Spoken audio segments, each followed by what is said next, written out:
जी आप देख रहे हैं चैंपियंस ट्रॉफी हंगामा। New Zealand is in the finals of champions trophy 2025। जी हाँ, मुकाबला होगा न्यूजीलैंड और इंडिया का दुबई इंटरनेशनल क्रिकेट स्टेडियम में 9 मार्च को। आज दूसरा सेमीफाइनल खेला गया गजाफी स्टेडियम लाहौर में। न्यूजीलैंड ने साउथ अफ्रीका को शिकस्त दे दी है।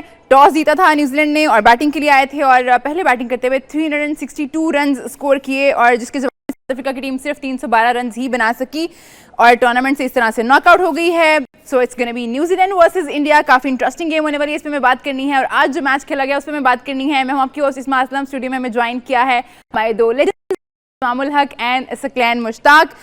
सकी भाई, न्यूजीलैंड हमें एक चीज हम बात कर रहे थे कि साउथ अफ्रीका जो है बैलेंस टीम है, न्यूजीलैंड भी बैलेंस टीम है, बट एक जो एज था विनर्स का न्यूजीलैंड के पास वो आज हमें दिखा। बिल्कुल डेफिनेटली एक तो ये था, दूसरा ये है कि जो न्यूजीलैंड ने जिस इंटेंट से खेला और जितना क्लासिकल क्रिकेट खेली है, यानी बड़े प्यार से उन्होंने इनको घसीटा है साउथ अफ्रीका को, घसीटा है, उधर छितर भी मारे उन्होंने जो चौके मारे, ये बाउंड्रीज मारी हैं अंदाज से। ये जो यंग लड़का है रैचन रविंद्र और उसके साथ जो एक आउटस्टैंडिंग किस्म की जो नॉक है विलियमसन की, ऐसी सेंसिबल नॉक खेली है, इतनी इंटेलिजेंट क्रिकेट खेली है।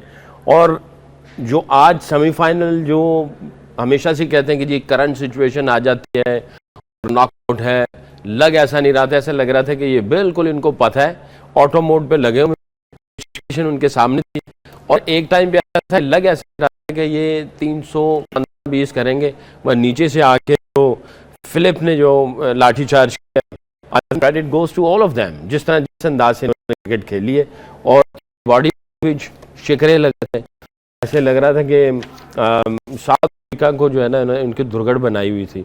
साउथ अफ्रीका बॉडी लैंग्वेज मुझे लगी नहीं, ऐसे लग रहा है वो वाकई जो चोकर वाली जो बात है, जो इनके ऊपर एक कोई शहर सा हो जाता है, कोई जादू सा हो जाता है, इनका जहन, इनकी बॉडी माउफ हो जाती है, जकड़ जाते हैं, ऐसे मुझे आई फेल्ट लाइक दैट। और जिस अंदाज से इन्होंने स्टार्ट किया न्यूजीलैंड ने, ऑल द वे जो लेके चले गए और साउथ अफ्रीका की जो इनिंग्स भी शुरू हुई है उसमें भी बड़ा अजीब सा लग रहा था, ऐसे लग रहा था ये इनकी कोई इंटेंट ही नहीं है, ये शुरू से ही हाथ छोड़ बैठे हैं। बहरहाल 360 जो टोटल इन्होंने किया, उन्होंने आउटस्टैंडिंग किस्म के आज नॉक किए और करंट सिचुएशन इतना टोटल को चेज करना, all the way strike rate 120.67 रखना बड़ा मुश्किल हो जाता है। ऊपर जो न्यूजीलैंड ने बॉलिंग कर दी है और मैं ये समझता हूँ ये जो इन्होंने कैप्टन बनाया है सेंटनर को, जी आउटस्टैंडिंग किस्म की इसने कप्तानी की और लीड फ्रॉम द फ्रंट कर रहा है। अगर देखा जाए तो इसकी परफॉर्मेंस जो पहले थी एज ए प्लेयर और एज ए लीडर, जो इसकी परफॉर्मेंस है उसमें बहुत निखार आया है और टीम की जो खुशी है या जो उसके अंदर जो वाइब्स हैं, आप इतनी दूर बैठे हुए टीवी से महसूस कर रहे होते हैं कि जो इन्होंने एक अंदर जो एक वेब सा बनाया होता है और उसके अंदर सब आ जाते हैं और सारे मिल के ऑपरेट कर रहे होते हैं। आई थिंक आउटस्टैंडिंग एटमॉस्फेयर है इनके ड्रेसिंग रूम का, even in the ring, ground के अंदर, और जिस तरह से लीड कर रहा है। आई थिंक इंडिया के लिए जो है वो ये दोबारा तैयारी करके जाएंगे। ये एक मैच खेल चुके हैं इंडिया के ख़िलाफ़ और इनकी जो फ़िलॉसफी है, इनका हार और जीत फ़िलॉसफी नहीं है, क्योंकि मैंने इनके साथ 1.25 साल 1.5 साल काम किया। इनकी फ़िलॉसफी है अपने पोटेंशियल पे खेलो और हर दफ़ा जो आप सीखते हो या जो चीज़ रह गई है उसको ऐड ज़रूर करना है तुमने। तो ये इंडिया से हार के गए हुए हैं, उसमें से जो इनकी फ़िलॉसफी और डे इन डे आउट कहते हैं कि इसमें से जो आपने सीखा है उसको आपने ऐड ज़रूर करना है और अपने पूरे पोटेंशियल पे अपनी एग्जीक्यूशन करनी है अपने प्लान्स की। इंजी भाई, फॉर वंस हम सब लोग चाह रहे थे कि साउथ अफ्रीका जो है इस दफ़ा फाइनल पे पहुंचे, बिकॉज मुझे लगता है अब साउथ अफ्रीकन फैंस के साथ साथ हर दुनिया में जहाँ जहाँ क्रिकेट फैंस हैं उनको इंतज़ार है कि कभी तो साउथ अफ्रीका भी जो है हमारे सामने, हमारी आंखों के सामने कोई ट्रॉफी जीत ले, बट इस दफ़ा भी नहीं हो रहा, इंतज़ार और करना पड़ेगा। साउथ अफ्रीका ना इस विकेट, अच्छा पहली चीज़ ये है कि जिस टाइम आप फ्लैट विकेट पे खेल रहे होते हैं ना, तो फेंटे से घबराना नहीं चाहिए। फेंटा तो पढ़ना है, बस सिर्फ है कि थोड़ा सा कम फेंटा खाना है, फेंटा लगेगा थोड़ा सा कम खाना है। ये जो सारा जितना था ना 360 स्कोर, तो 360 स्कोर में सिर्फ 30 रन का फेंटा पड़ा है। अगर 330 होता ना तो ठीक था, चेजेबल स्कोर था। ये सिर्फ 30 रन का फेंटा पड़ा है। अगर कोई कहे ना 360 अगर कहो तो अब लगता है बड़ा, लेकिन अगर 350 330 रन होता तो ठीक था।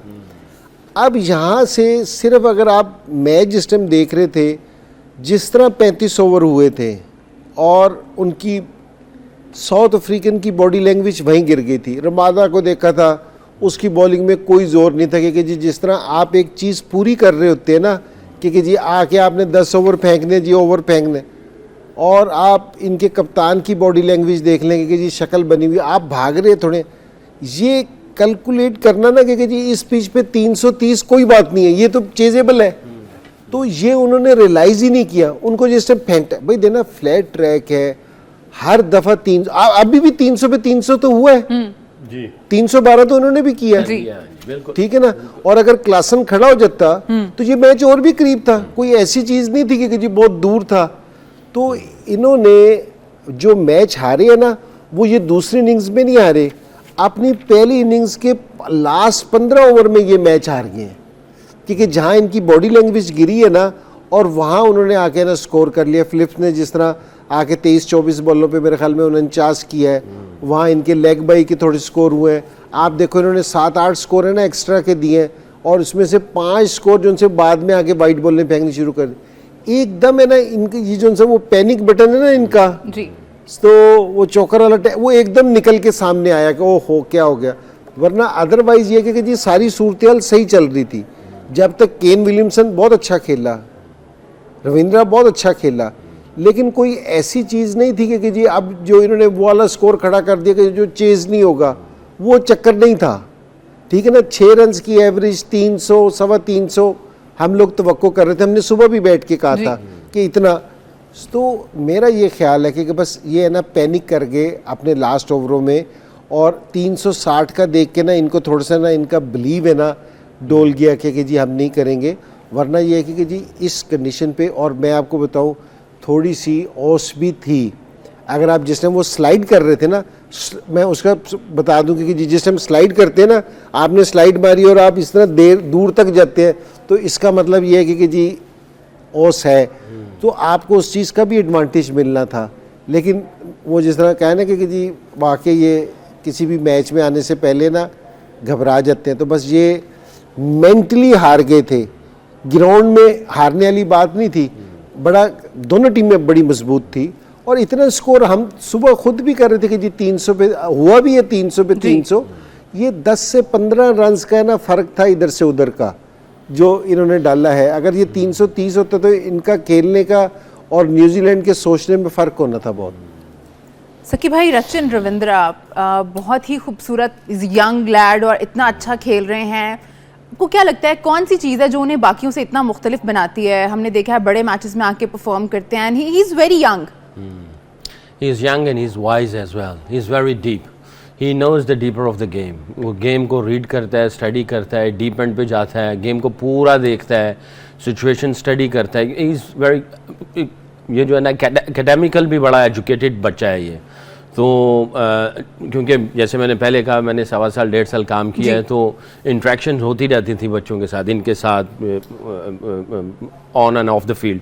तो जो क्रिकेटिंग बातें करते हैं ना, तो आपको पता चलता है कि ये कितना थिंकर है, कितना अपने आप को इन्वॉल्व रखता है और स्विच ऑन रहता है। तो ये जो बार बार जो परफॉर्मेंसेस दे रहा है, और वो करंट सिचुएशन में दे रहा है, और आईसीसी के टूर्नामेंट में दे रहा है, और जितनी जल्दी दे रहा है, तो इसकी ये बहुत डीपर है, ये बहुत समझदार है। So easy on the eyes, जब वो खेलता है तो लगता नहीं है कि स्ट्रगल कर रहा है, लगता है कि बहुत इजीली खेल रहा है।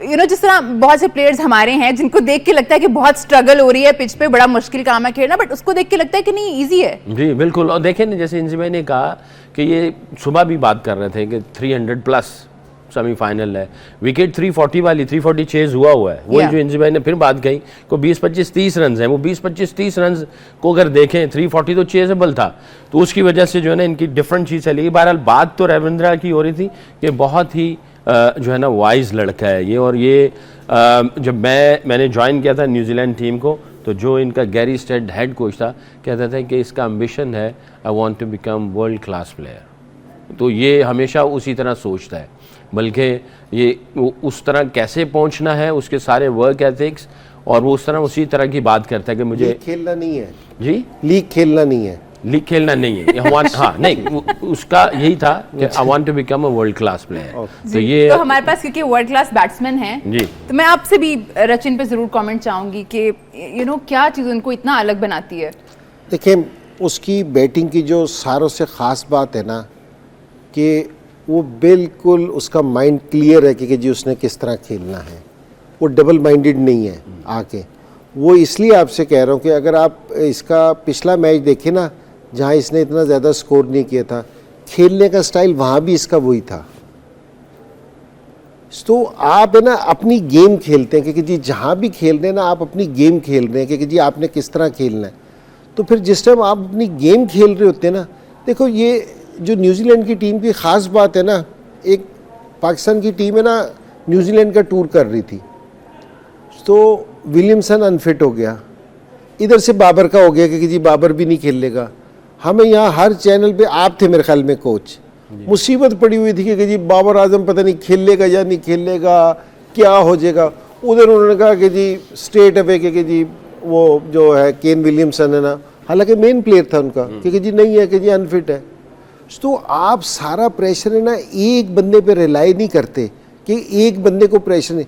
अब ये यहाँ बिल्कुल ये इनका बिल्कुल फ्रेम है ना इनका बिल्कुल सही है कि जी हमने इस तरह क्रिकेट खेलनी है, हमने इस तरह क्रिकेट खेलनी है। जिस दिन सेट होते हैं ना, जिस दिन स्कोर करते हैं उस दिन टीम को जितवा देते हैं जी।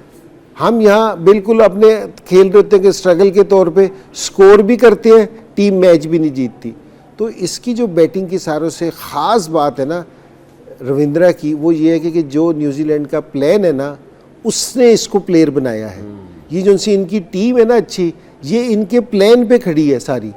जिस तरह सकलैन बता रहे हैं ना कि मैंने इनसे काम किया है, ये हार और जीत का नहीं सोचते, ये सोचते हैं कि हमने अच्छी क्रिकेट किस तरह खेलनी है, हमने दूसरों को टैकल किस तरह करना है। हम सारी क्रिकेट खेल रहे हैं हार और जीत पे। तो ये फ़र्क है, ये उनका प्लान है जिन्होंने ये वाले प्लेयर बनाए हैं। और हम इसलिए ये वाले प्लेयर प्रोड्यूस नहीं कर सक रहे कि हमारे प्लान डिफरेंट है। मैं बड़े दिनों से बात कर रहा हूँ कि हम भी एक डिसाइड करें कि जी हमने किस तरह की क्रिकेट खेलनी है, किस ब्रांड की क्रिकेट खेलनी है। शायद लोगों को मेरी ये वाली बात कि रविंद्रा की मैं बैटिंग की बात कर रहा हूँ, टीम के प्लान की बात कर रहा हूँ, हो सकता है कि वो कहेंगे कि जी अजीब सी बात है, लेकिन मेरी क्रिकेटिंग सोच ये कहती है कि जी ये न्यूजीलैंड के जो उनसे ड्रेसिंग रूम का माहौल है, जिस तरह वो प्लान करते हैं, जिस तरह वो चलते हैं, ये उसका नतीजा है। टैलेंट देना जो भी नेशनल टीम में आता है ना, टैलेंट उसके पास होता है, अच्छा होता है, ऐसी नहीं बात। वहाँ से फिर उस टैलेंट को है ना उसको ऊपर लेके जाना। हम अभी तक टैलेंट में ही फंसे हुए हैं कि जी हम बहुत टैलेंटेड हैं, वो ठीक है, तो बस अगर वहीं रहेंगे तो फिर यहीं रहेंगे। उससे आगे भी जाना है, टैलेंटेड ज़रूर है ये, लेकिन साथ उनके फिर कोचेस लगे हैं, साथ सारी चीज़ें उससे आगे चलें। और मैं ज़रूर बात करना चाहूँगी ग्लेन फिलिप्स और डेरेल मिचेल के जो कैमियोज थे, उन्होंने भी बड़ा अच्छा पार्ट प्ले किया इस स्कोर को 362 तक लेके जाने में। 49-49। अच्छा, ये भी बड़ी एक सकी भाई बात होती है, हमारे प्लेयर्स का 40 प्लस हो जाए ना तो वो 50 की सोच होती है। फिर बहुत से प्लेयर्स, मैं सिर्फ अपने प्लेयर्स की बात नहीं करी, दुनिया में बहुत से लड़के होते हैं जिनको हम देखते हैं कि वो स्लो डाउन हो जाते हैं थोड़ा। अब हमारे 50 के पास पहुँच रहे हैं या हम 100 के पास पहुँच रहे हैं, but there are few players जो इतने सेल्फलेस होते हैं कि they don't care about their own runs, they don't care about their own records, तो वो और चीज़ सोच रहे होते हैं। देखिए इंजी भाई ने जो बात की है ना माइंडसेट की, कि जो गेम टीम का प्लान है, दैट्स इट। जो टीम की जो डिमांड है, दैट्स इट। आप अपने रन्स नहीं देख रहे हैं। जो टीम को मोमेंटम चाहिए, आप मोमेंटम पे कंसंट्रेट कर रहे हैं। जो स्ट्राइक रेट चाहिए, स्ट्राइक रेट पे कंसंट्रेट कर रहे हैं। जो रन रेट चाहिए, आप रन रेट पे कंसंट्रेट कर रहे हैं। जो एग्रेशन चाहिए, उस एग्रेशन पे कंसंट्रेट कर रहे हैं। जो इंटेंट चाहिए, उस इंटेंट पे आप कंसंट्रेट कर रहे हैं और अपने आप को इसी तरह तैयार कर रहे हैं। That's call team, that's call कि भाई आपके, और इसमें बहुत ज़्यादा क्लैरिटी आ जाती है। और जहाँ पे आप अपना सोचेंगे ना, तो आप क्या करेंगे कि चौका मारने के बाद अगला गेंद चौके वाले को आप सिंगल ले जाएंगे। और जैसे जैसे आप अपने हदफ की तरफ जा रहे होंगे, तो आपको एक है टीम का स्ट्राइक रेट, टीम की जो है वो एवरेज, टीम का जो गोल है, मोमेंटम है, रिदम है, और एक साइड पे अपना आ जाएगा कि भाई आपकी एवरेज, आपके रन्स, आपके 50, आपका 100। ये टोटली डिफरेंट चीज़ है। इन सारी चीज़ों से हट के इस तरफ रहेंगे, ये टीम का प्लान है और टीम के साथ जाना चाहिए। अच्छा, मैं ये नहीं कह रहा कि मैं किसी को ब्लेम कर रहा हूँ, बट दो डिफरेंट माइंडसेट है जिसको मैं एलैबोरेट कर रहा हूँ। और इंजी भाई की जो बात है, आई थिंक इसको मैं सेकंड करूँगा कि अगर इस एंगल से देखेंगे ना, जैसे न्यूजीलैंड कर रहा है, तो आपका खेलने का अंदाज ही डिफरेंट हो जाएगा। और अगर आप इस एंगल से खेलेंगे तो आपकी टीम नहीं रहेगी, फिर वो आप फिर 11 इंडिविजुअल हो जाएंगे। और हमेशा रिसर्च ये कहती है एक बंदा या दो बंदे आपको एक मैच जितवा सकते हैं। अगर मेगा इवेंट जीतना है तो आपको टीम जितवाती है, तो आपको टीम बनना पड़ेगा। आई थिंक न्यूजीलैंड ने आज के मैच में एक टीम का डिस्प्ले किया है, बॉलिंग में, बैटिंग में, फील्डिंग में।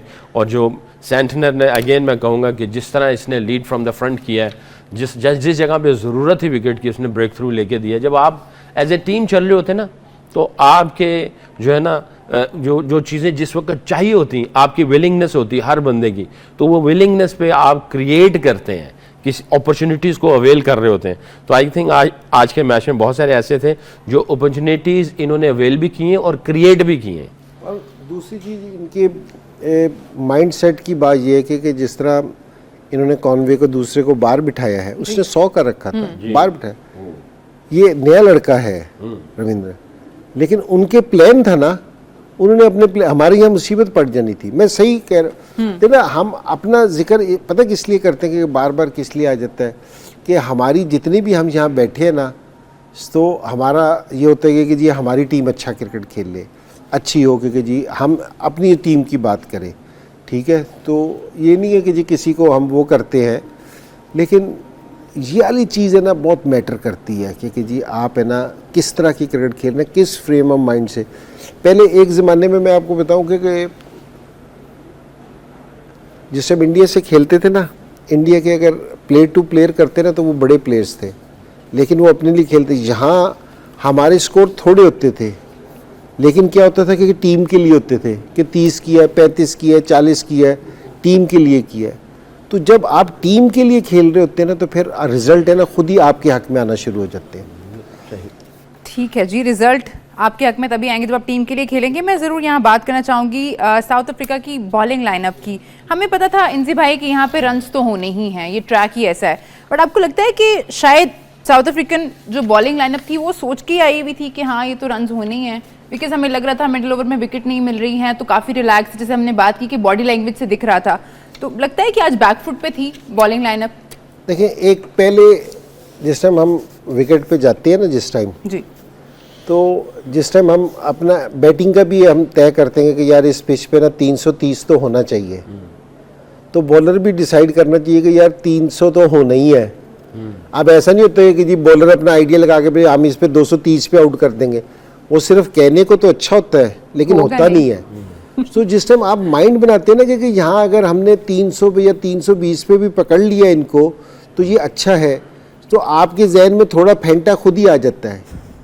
बाज़ जगह पे 10 ओवरों में आपने 55 रन्स दिए ना, तो इसका मतलब है वेल बोल्ड, आपने अच्छी बॉलिंग की है कि आपने उसको कंटेन कर लिया, पकड़ लिया है।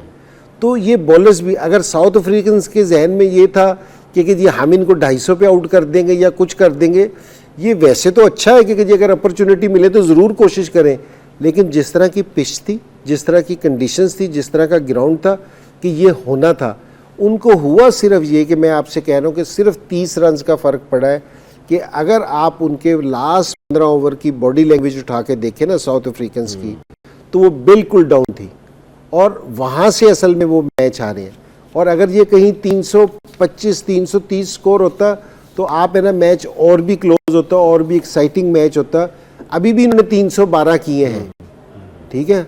न्यूजीलैंड ने बहुत अच्छी बॉलिंग की, हम कह रहे हैं कि उनके स्पिनर्स ने बड़ी अच्छी बॉलिंग की, फास्ट बॉलर्स ने बड़ी अच्छी बॉलिंग की, फील्डिंग अच्छी की, लेकिन फिर भी 312 हो गए। और अगर इनका स्कोर थोड़ा सा 18-20 रन का और फर्क होता तो इन पे प्रेशर आ जाना था डिफरेंट। बस ठीक है जी, हमें इस गेम पे और बात करनी है। चौकर्स हमेशा चौकियों कर जाते हैं, क्यों इस दफ़ा भी जीतने में नाकाम रहे? अब मैं चाहूँगी हम साउथ अफ्रीका को भी थोड़ा सा एनालाइज कर लें कि कहाँ आज गलती हुई है साउथ अफ्रीका की टीम से, बिकॉज बहुत बैलेंस साइड थी, लग रहा था कि शायद इस दफ़ा बहुत अच्छा करेंगे और फाइनल तक पहुँचेंगे। इंजी भाई, अगर हम ये टीम देखें साउथ अफ्रीका की, तो टीम में तो कोई कमी नहीं थी। आज शायद वही वाली बात है, घबरा गए, बट अगर हम थोड़ा बैटिंग ऑर्डर इनका डिस्कस कर लें, जैसे डेविड मिलर ने आज 100 बनाया और क्लासन कुछ नहीं कर सके। तो ऐसा हो सकता है कि जब हमें पता है क्लासन भी बहुत ही शानदार और फायर करते हैं, जब भी वो आते हैं बहुत अच्छा खेलते हैं, बट कभी ऐसा हो सकता है कि हम स्पेसिफिक सिचुएशन में डेविड मिलर को ऊपर ले आते हैं या ऑर्डर चेंज करके कुछ हो सकता था आज साउथ अफ्रीका की बेहतरी के लिए? नहीं, मेरा नहीं ख्याल कि जी इससे फ़र्क पड़ता। असल में हुआ ये कि आप इतना लंबा स्कोर कर रहे थे, 360 चेज़ कर रहे थे कि आपके पास गुंजाइश नहीं थी कि आपके कुछ बैटर है ना फ्लॉप हो। एक तो सारों से चीज़ के क्लासन तो चलो नहीं चल सका, लेकिन या ये डोसन जिस टाइम खेल रहा था 69 पे जी, या बुमामा जो खेल रहे थे, इनको लंबा जाना चाहिए था। अगर आप न्यूजीलैंड की टीम देखें ना, जिस टाइम विलियमसन और रविंद्रा खड़े हुए थे, उन्होंने फिर लंबा टीम को लेके चले। इनको भी अब जिस टाइम देना ये आप सेट हो गए थे, अब जिस तरह बुमामा ने खेला है 71 बॉलों पे 56 के, अब आप सेट हो गए थे, 50 भी हो गया था, प्रेशर उतर गया था। यहाँ आपको अब है ना टीम को ज़रूरत थी आपकी कि आप अपनी इस इनिंग्स को लंबा करें। अगर आप 50-50 पे खेलते रहे ना, तो आप अगर यहाँ सिर्फ ये डोसन या इसमें से कोई एक और 100 कर देते ना इसके साथ, तो कितने स्कोरों का मार्जिन था? 48 रन पीछे रह गए थे, ठीक है। तो ये थोड़ा सा मार्जिन था। अगर आप नीचे स्कोर देखें ना, फिर आके 3, 8, 3, 1, 2 इस तरह की कोई भी खड़ा नहीं हुआ, कोई पार्टनरशिप नहीं लगी। तो वो एक एंड पे है ना ये मिलर ही अपने मारता रहा, दूसरे एंड पे ना कोई भी स्टे नहीं किया। तो अगर आप पार्टनरशिप्स के साथ खेलते ना, बड़ा स्कोर करने के लिए जिस टाइम आपके पास अपॉर्चुनिटी आ जाए ना, आप 50-60 पे खेल रहे हो, तो फिर आपको लंबा जाना पड़ता है। अगर इन दोनों के टॉप में से जो दोनों ये सेट हो गए थे, अगर इनमें से कोई 120-130 कर देता ना, तो स्कोर चेज करना आसान हो जाना था इनके लिए। लेकिन अगर 360 पे आप 50-50, 60-60 करके आउट हो गए, तो फिर मेरे ख्याल में दूसरी टीम पकड़ लेगी जो आगे भी वर्ल्ड क्लास टीम है, उसके लिए अगर आप ये वाली अपॉर्चुनिटी देंगे तो फिर वो लूज़ नहीं करेंगे। सकी भाई, आप किसको ज़्यादा कसूरवार समझते हैं आपकी हार का? वैसे तो team game, we all know, सबका पार्टिसिपेशन होता है, बट कुछ एक वीकर लिंक जो आपको लगा आज के मैच में? बैटिंग के एतबार से बवूमा की इंटेंट जो थी ना, वो बड़ी पैथेटिक किस्म की थी। इस तरह की 360 लगा और आपकी इस तरह की इंटेंट हो as a captain, I think यहाँ से शुरू हुआ मोमेंटम। ये जो नीचे वाले 3 आउट हुए हैं, जैसे इंजी भाई ने कहा, इनको डीप जाना ही चाहिए था। जब आप क्रीज पे आगे हो, आपको समझ आ गई है, पता चल गया है, चीज़ें कंट्रोल में आ रही हैं, तो आप थोड़ा और डीप चले जाओ। ये तीनों सॉफ्ट डिसमिसल्स हैं और क्लासन को 7 गेंद खेले उसने जी। मेरा ख्याल है कोई 3-4 डॉट बॉल गए हैं, जिसकी वजह से उसका जो आउट हुआ है वो बैकफुट पे जाके मिड ऑन के ऊपर उसने हाथ में दे दिया। वो कैच सॉफ्ट डिसमिसल था, ज़रूरत ही नहीं थी। और इसी तरह जो है वो ये डूसन जो था, वैन डूसन, इसको आई थिंक ये भी सॉफ्ट डिसमिसल था और मार्करम भी सॉफ्ट डिसमिसल था। ये तीनों सॉफ्ट डिसमिसल्स थे।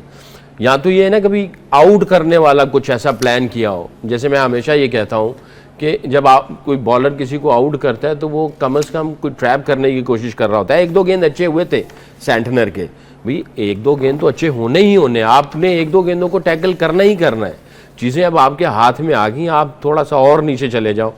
और मेरा ख्याल है ठीक है, मिलर खेला, मिलर ने ऊपर वालों की बैटिंग को एक्सपोज किया है कि अगर आपकी इंटेंट अच्छी है तो आपको किसी किस्म की कोई प्रॉब्लम नहीं है। और उसकी जो इंटेंट थी आप देखें, 67 बॉल पे 100 के 149.25 का स्ट्राइक रेट रखा है। इसका मतलब ये एग्रेशन भी था, इंटेंट भी था, और उसने जो है वो न्यूजीलैंड को जो है वो पुश करना शुरू कर दिया।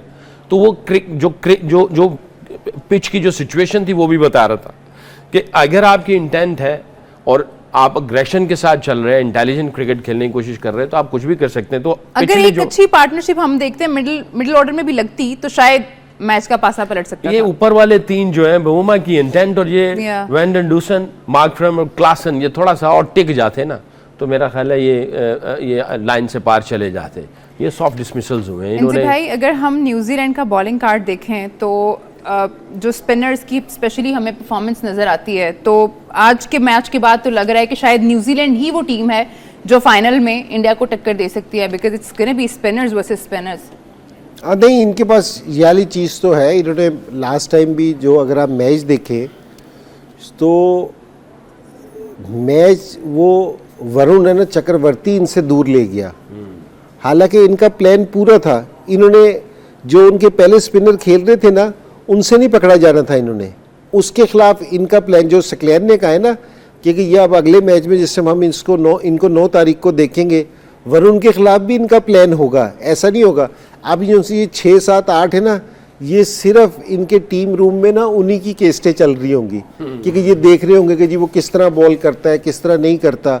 तो अगर वो तो एक्स्ट्रा ऑर्डिनरी उसका एक स्पेल था जिसने मैच को एक तरफ कर दिया, वरना इन्होंने इंडिया को बॉलिंग से भी काबू कर लिया था कि उनको इतना फ्रीली नहीं खेलने दिया था और बैटिंग में भी ये अपने सही जाते थे। तो वरुण ने आके एकदम 5 आउट कर दिए। अगर आप अपने एक स्पेल में करो तो वो ठीक है, फिर टीम को आप डैमेज कर देते हो, तो वो स्पेल है।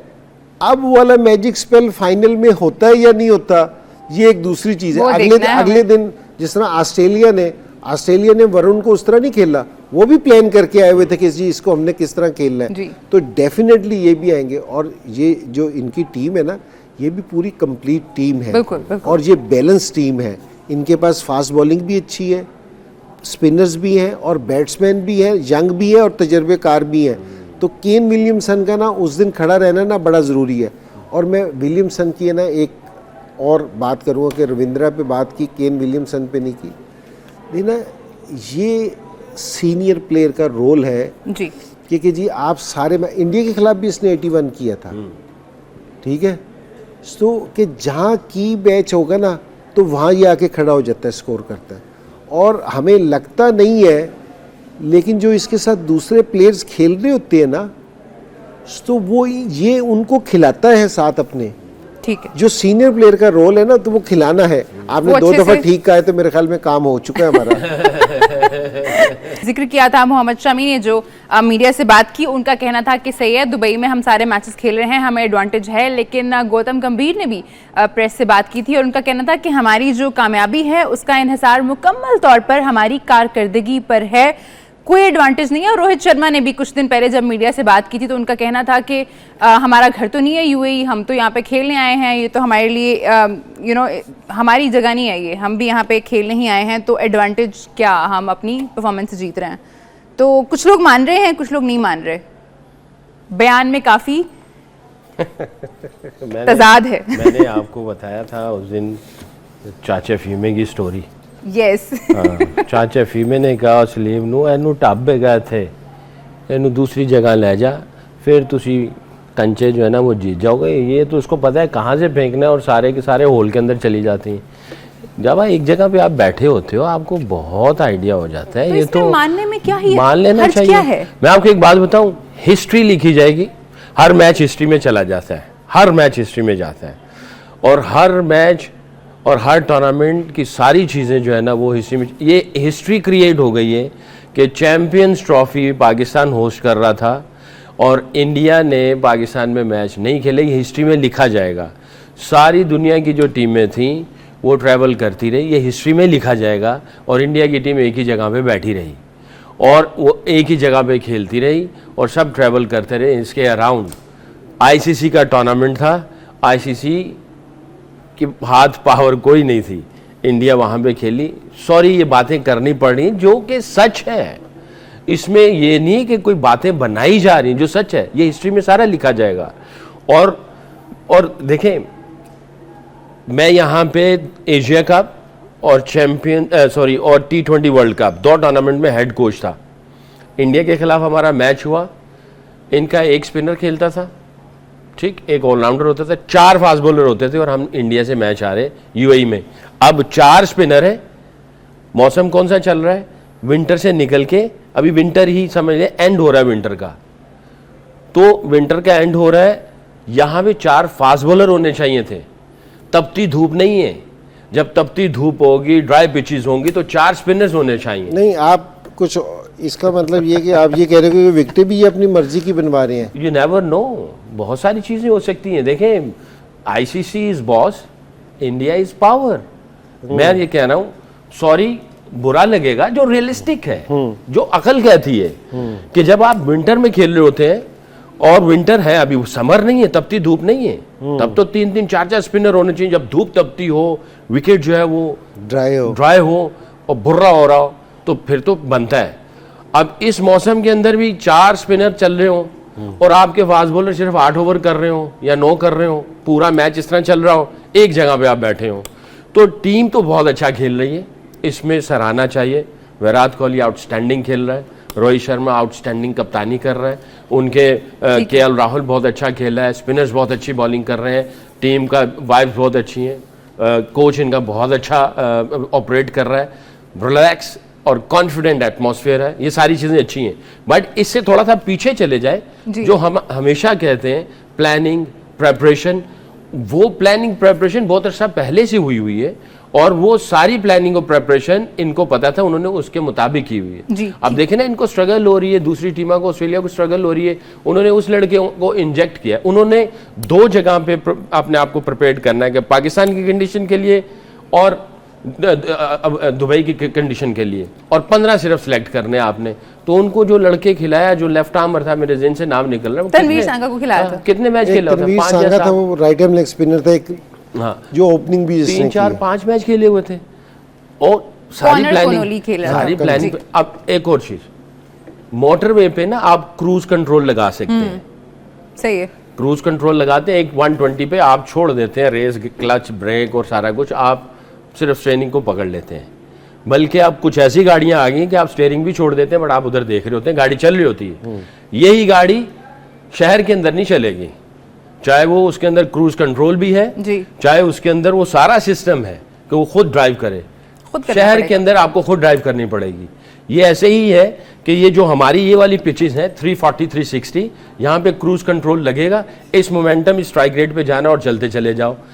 वहाँ पे क्रूज कंट्रोल नहीं है, वहाँ पे आपको खुद ड्राइव करना पड़ेगा, जिसकी वजह से विराट कोहली बड़े अच्छे तरीके से खेल रहे हैं और दूसरे बैट्समैन बहुत अच्छे तरीके से खेल रहे हैं। इनको वहाँ पे जाके करना पड़ेगा कि हमें यहाँ पे जो स्ट्राइक रेट है, जो मोमेंटम है, जो मनूवरिंग है, और वो डे इन डे आउट कर रहे हैं, ये कभी इधर भागते हैं, कभी उधर भागते हैं। सॉरी टू से, सॉरी इंडियंस, आप लोग बहुत अच्छा खेल रहे हो, बट खेल तो अच्छा रहे, हमें कहना ही पड़ेगा, इसमें कोई शक की बात नहीं है, खेल तो अच्छा रहे हैं। मुझे इस बात पे जो है एनजी भाई का भी पॉइंट ऑफ व्यू चाहिए। देखिए, इस बात को ना खामखाई ऐसा मसला बना लिया, कोई मसले वाली बात नहीं थी। अगर आप एक कंडीशंस में खेल रहे हैं, एक ग्राउंड में खेल रहे हैं, तो आपको एडवांटेज है, मान लें। इसमें तो कोई एक दूसरी राय नहीं है कि जी कोई भी, अगर वो बच्चा बस अब अगर कोई जिद पे आ जाए तो ठीक है, वरना वो शमी ने भी इसीलिए कह दिया कि जी उसको भी लग रहा था, उनको शायद तवक्को नहीं थी कि जी वो जिस टाइम प्रेस कॉन्फ्रेंस में जाएगा उससे इस तरह का सवाल हो जाएगा। ये बिल्कुल ऑब्वियस सी चीज़ है और ये कोई ऐसी भी चीज़ नहीं है। आप, हाँ, ये वाली चीज़ है कि जी आप पाकिस्तान में नहीं खेल रहे, आप पाकिस्तान आके नहीं खेल रहे, आपका दूसरा वेन्यू है, तो सारी टीमें वहाँ आके खेलनी, तो आपको इसका एडवांटेज है कि जी अगर कोई भी टीम एक वेन्यू पे खेलेगी तो उसको फ़ायदा होगा। इसको कोई इतना सीरियस लेने वाली चीज़ नहीं थी कि जी वो पहले दिन से 19 तारीख से शुरू हुआ है, 8 तारीख से हुआ है। लोग भी ये कह रहे हैं कि जी उनकी जीत को, हालांकि हमने बहुत दफ़ा कहा है कि जी अच्छी क्रिकेट अच्छा खेल रहे हैं, बिल्कुल तो, अच्छा, लेकिन लोग समझ रहे हैं कि उनकी जीत में काफ़ी रोल इस चीज़ का है कि जी वो एक जगह पे खेल रहे हैं, और ये है भी सही। और सिर्फ हम नहीं कह रहे, ये इंग्लैंड के फॉर्मर प्लेयर्स कह रहे हैं, ऑस्ट्रेलिया के फॉर्मर प्लेयर्स कह रहे हैं, तो फैंस ने भी कहना शुरू कर दिया है। प्रोग्राम का वक्त जो है वो खत्म हो गया है। Thank you so much, thank you so much, और आप लोगों का भी बहुत शुक्रिया प्रोग्राम में हमारा साथ देने का। हमारी आपसे मुलाकात होगी कल दोपहर 1 बजे, उस वक्त तक अपना बहुत ख्याल रखें। और आपको दोबारा बता दूं कि फाइनल जो है दुबई इंटरनेशनल क्रिकेट स्टेडियम में 9 मार्च को खेला जाएगा। अपना बहुत ख्याल रखिए, अल्लाह हाफिज़।